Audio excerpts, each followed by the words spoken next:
This is Story Recapped. Today, I'm going to explain a drama, mystery, sci-fi film called K-PAX. Spoilers ahead. Watch out and take care.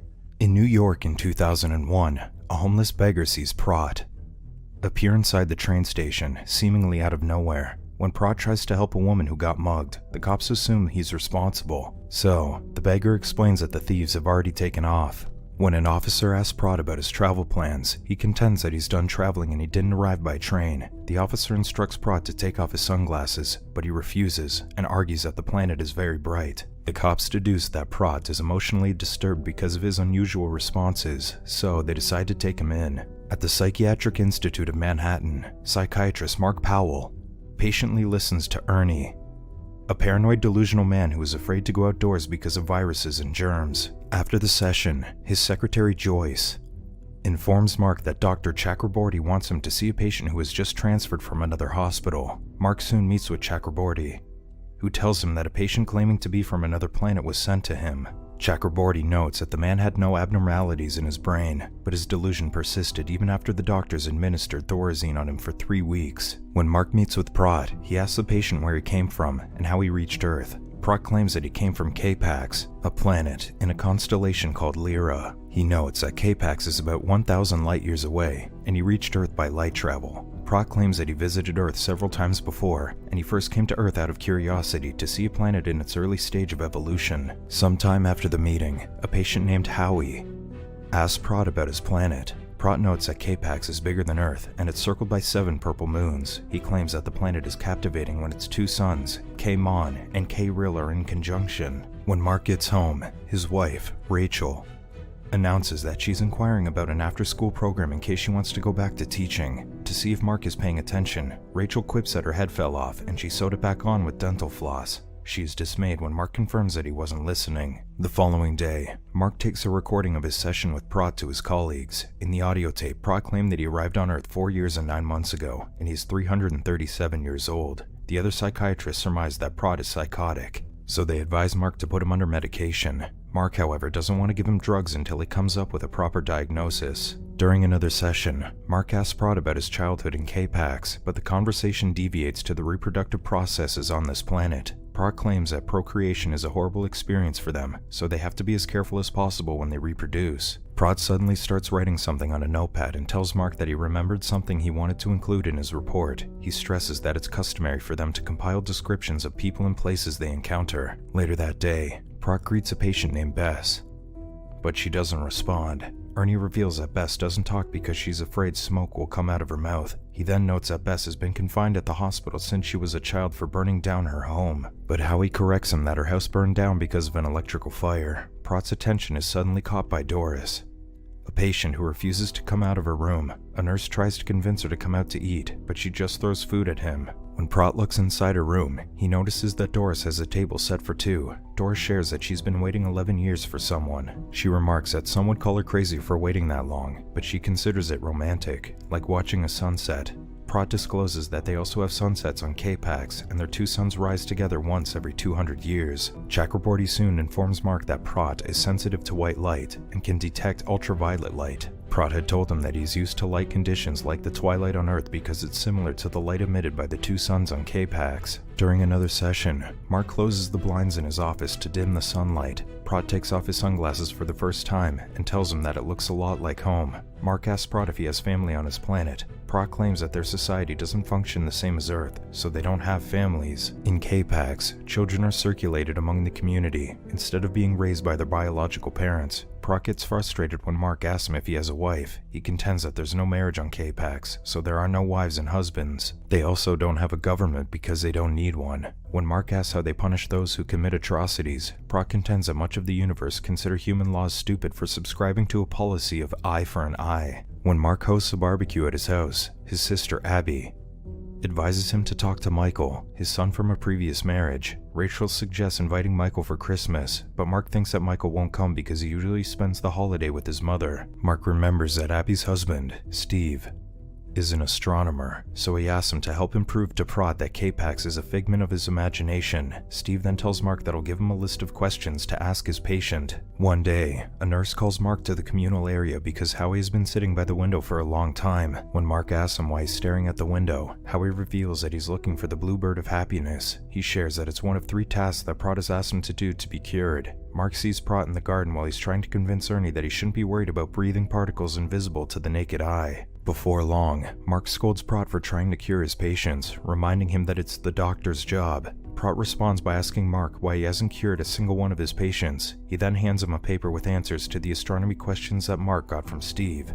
Later that day, Steve informs Mark that Prot's answers are indeed accurate, and his knowledge of planets in the constellation Lyra are only known to a few astrophysicists. Because of this, Steve's colleagues are interested in meeting Prot. That night, Mark takes Prot to the observatory to meet Steve's colleagues. The astrophysicists show Prot an enhanced image of Lyra and ask him to draw the orbital pattern of his planet around the star system. Prot draws the diagram complete with equations. The scientists are in awe after verifying the calculations in his diagram. Prot notes that his equations help explain the anomalous patterns that they've seen in the binary star. When they ask Prot how he knows about the constellation, Prot stresses that it's common knowledge on his planet. The next day, Howie sees a blue jay outside the window, so he points it out to the patients and nurses. Soon, the other patients crowd around the window and begin chanting "Blue Bird." After a while, Doris comes out of her room to look at the blue jay, and later that night, Bess approaches Prot and tells him that she knows that he's the bluebird. A patient named Sal calls Prot's attention the following day and asks him about light travel so he can leave the hospital. Sal was confined to the hospital because he noticed everyone's bad odor. He's asking Prot for help because he's the only one who doesn't smell bad. Sal tells him that he'd like to go to K-PAX, but Prot stresses that he can only take one other person with him.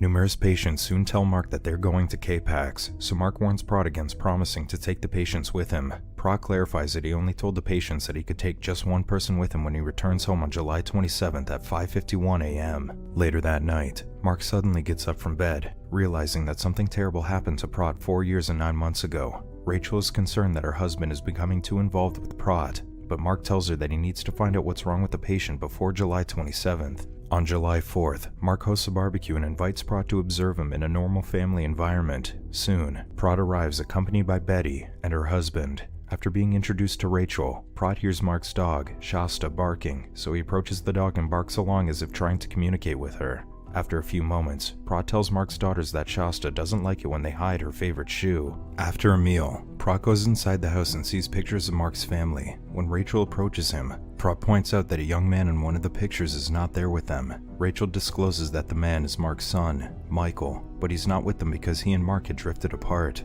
Later on, Prot pushes Natalie on the swing. When the other kids turn on the sprinklers, Natalie asks him to play with them, but Prot gets agitated. He tries to pull Natalie away from the water, but the child struggles and screams at him to let her go. The men try to restrain Prot, but they can't hold him down because of his strength. Prot only calms down when they turn off the water. Despite the incident, Mark tells his colleagues that Prot is not violent. He points out that Prot was trying to protect his daughter when he held her back. However, Mark fears that Prot might hurt himself or someone else on July 27th, so he suggests subjecting the patient to hypnosis. When Mark tries to find Prot in the communal area, Howie claims that he went to Iceland and Greenland. Prot goes missing for a few days, but he eventually returns to the hospital. He insists that he went to Iceland and other places in the north, but Mark doesn't believe him. Mark tells him that the only way that Prot can convince him that he can travel in an instant is by undergoing hypnosis. When Prot agrees to a hypnosis session, Mark asks him to recall the first experience he can remember. Prot notes that he can see the casket of his friend's father who had an accident and died soon after. Mark asks where the father worked, so Prot discloses that he worked at a slaughterhouse. Mark asks Prot to move forward in time. Prot recalls that he invited his friend to go outside to look at the stars because that's where he came from.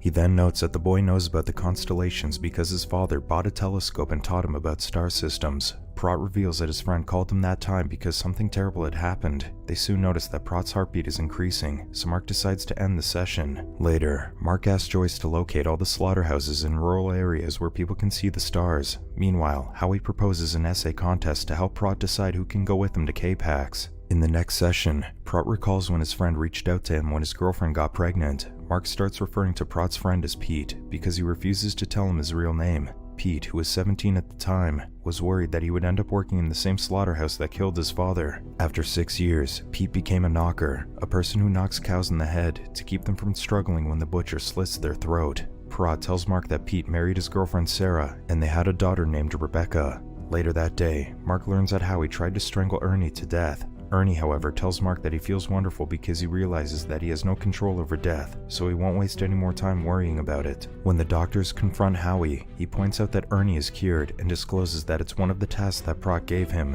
When Prot goes back for another session, Mark asks him to recall what he was doing on July 27, 1996. Prot discloses that he was on K-PAX that day, but he sensed Pete needed him, so he went to Earth. Prot then reveals that Pete tried to drown himself in the river because of a terrible incident. Prot starts crying as he continues to talk. Mark asks him what else happened that day, but Prot claims that Pete doesn't want to talk about it. Mark offers to help Prot cure Pete, but Prot lunges at him and gets hysterical. Mark ends the session and picks up Prot's sunglasses and a pencil that he dropped on the floor. On the way home, Mark notices a number on Prot's pencil and the letters SALVA. He soon learns that the number is the area code for New Mexico, so he asks Joyce to find a Salvation Army office in the state. After narrowing down the origin of the pencil to Santa Rosa, they look up the local newspaper in the region and search for an article about a man drowning on July 27, 1996. They soon find an article revealing that a 29-year-old man named Robert Porter drowned following an attack on his family. Mark flies to New Mexico and visits the police headquarters in the area to find out what happened to Robert's family. When the sheriff shows him the case file, Mark discovers that Robert had a wife named Sarah and a daughter named Rebecca. Afterward, the sheriff takes Mark to Robert's abandoned house. He notes that a drifter tried to rob them when Robert was away.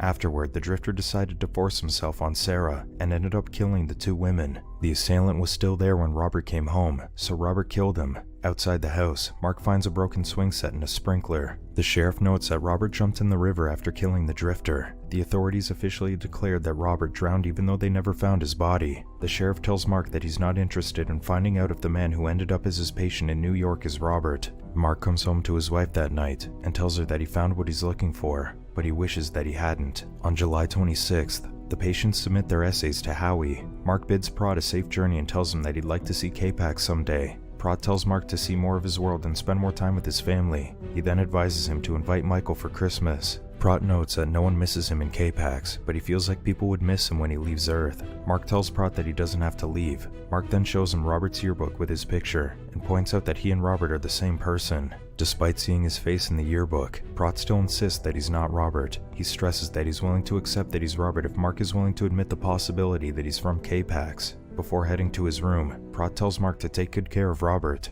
Later on, Howie approaches Prot to ask him for his last task. Prot instructs him to stay on Earth and be prepared for anything. Mark spends the night in the hospital to see what Prot will do at the time of his supposed departure. When he wakes up at 5:48, he immediately runs to Prot's room. A guard watches Prot on the security cameras, but he loses the signal when Prot moves. When Mark reaches the room, he is shocked to see that no one is there. However, he soon finds Prot lying unconscious under the bed. The other patients look on as the nurses wheel Prot out of the room, but they don't recognize him as Prot. Not long after, the patients discover that Bess is missing. The only thing they find in her room is an essay stating that she has no home. Prot has become catatonic since that day. Weeks pass, and Mark tells Prot that Howie now works at the public library, while Ernie hopes to be a crisis counselor. However, Bess is still missing. Mark soon recalls what Prot told him about the universe before he left. Prot noted that the universe would expand and contract for eternity, and warned him that he would relive his mistakes each time. He remembers that Prot urged him to avoid his mistakes the first time around, so Mark follows his advice by spending time with Michael. This is all for Story Recap for today. Subscribe to watch more videos like this. Tell us in the comments if you want us to recap your favorite movie. Watch other of our videos showing on the screen and leave a like because it helps the channel. And I would see you in the next video. Goodbye.